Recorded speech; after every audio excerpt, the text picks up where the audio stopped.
నమస్కారం ఫ్రెండ్స్. భారతదేశంలో ఎన్నో గుడులున్నాయి, ఎన్నో రహస్యాలున్నాయి.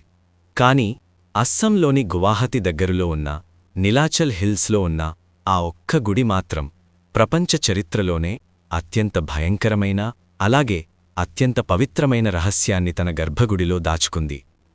ప్రతి సంవత్సరం మాన్సూన్ టైంలో అక్కడున్న బ్రహ్మపుత్రా నది నీళ్లు ఎర్రగా చక్కాటి రక్తంలాగా మారిపోతాయి. భక్తులు దీన్ని దేవీ రక్తస్రావం అని నమ్ముతారు. అసలు రాయిగా మారిన దేవతకి రక్తం ఎలా వస్తుంది? నది రంగు ఎలా మారుతుంది? ఈరోజు మనం మాట్లాడుకోబోయేది కామాఖ్యాదేవి గుడి గురించి. ఇది కేవలం కథ కాదు, ఇది నమ్మకం ఇంకా సైన్స్ మధ్య జరిగే ఒక సంఘర్షణ. ఈ రహస్యం తెలుసుకోవాలంటే మనం వేల సంవత్సరాలు వెనక్కి వెళ్ళాలి. సత్యయుగంలో జరిగిన ఒక ప్రేమ కథ మరియు ఒక మరణ కథ దగ్గరకి. దక్ష ప్రజాపతి, సతీదేవి తండ్రి. ఆయన శివ సతీల వివాహం ఇష్టం లేకపోయినా సతీదేవి శివుడిని పెళ్లి చేసుకుంది. దీనితో కోపించిన దక్షుడు ఒక గొప్ప యాగం చేసి శివుడిని అవమానించడానికి పిలవలేదు. కాని సతీదేవి తన భర్త వద్దు అంటున్నా వినకుండా ఆ యాగానికి వెళ్ళింది. అక్కడ సభామధ్యలో తన తండ్రి శివుడిని అవమానిస్తుంటే భరించలేక సతీదేవి ఆ యాగగుండంలో దూకి తన ప్రాణాలను అర్పించింది. ఫ్రెండ్స్, ఆ క్షణం ప్రపంచం స్తంభించిపోయింది. శివుడు తన భార్యని కోల్పోయిన బాధలో ఆవేశంతో రుద్రతాండవం చేశాడు. సతీదేవి కాలిపోయిన దేహాన్ని తన భుజాలపై వేసుకుని పిచ్చివాడిలా ఆకాశం, భూమి అంటూ తీరని వేదనతో తిరిగాడు. శివుడి నృత్యం వల్ల ప్రపంచం నాశనమయ్యేలా ఉందని గ్రహించిన విష్ణుమూర్తి తన సుదర్శన చక్రంతో సతీదేవి దేహాన్ని 51 ముక్కలుగా చేశాడు. ఆ 51 ముక్కలు ఎక్కడ పడితే అక్కడ శక్తిపీఠాలు వెలిశాయి. కాని సతీదేవి యొక్క యోని భాగం అంటే వూంబ్ జెనైటల్స్ పడిన చోటు అస్సాంలోని నీలాచల్ కొండ. అదే కామాఖ్యాదేవి టెంపుల్. ఇక్కడ మిగతా గుడుల్లాగా విగ్రహముండదు ఫ్రెండ్స్. గర్భగుడిలోకి వెళ్లగానే చీకటిగా ఉంటుంది. అక్కడ రాయి రూపంలో ఉన్న యోని భాగం నుండి ఎప్పుడూ ఒక నీటిధార అంటే న్యాచురల్ స్ప్రింగ్ ప్రవాహిస్తూ ఉంటుంది. భక్తులు ఆ నీళ్లనే తీర్థంలాగా తీసుకుంటారు. కాని అసలు ట్విస్టేంటంటే ఫ్రెండ్స్, కథ ఇంకా డీప్గా వెళ్లేమందు ఒక చిన్న రిక్వెస్ట్.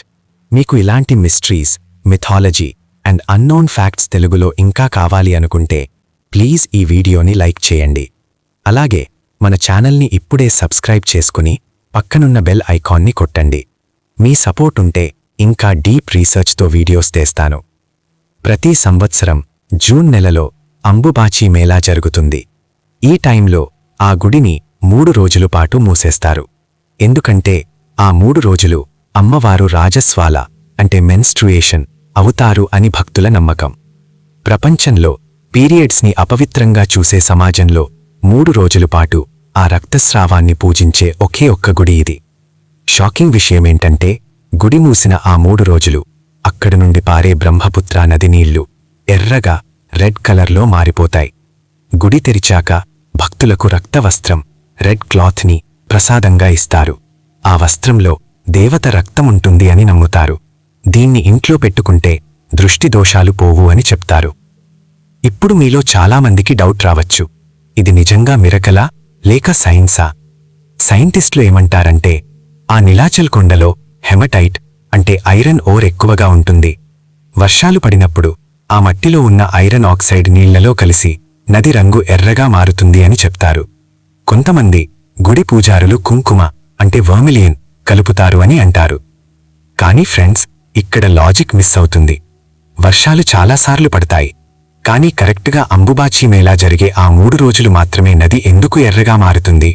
ఇయర్ మొత్తం లేని ఐరన్ ఓర్ అప్పుడే ఎందుకు కరుగుతుంది? ఇది ఇంకా ఎవరికీ తెలియని రహస్యం. కామాఖ్య కేవలం భక్తికే కాదు, తంత్రవిద్యలకు కూడా కేంద్రం. ఇక్కడ అఘోరలు, తంత్రికులు ఎక్కువగా తిరుగుతూ ఉంటారు.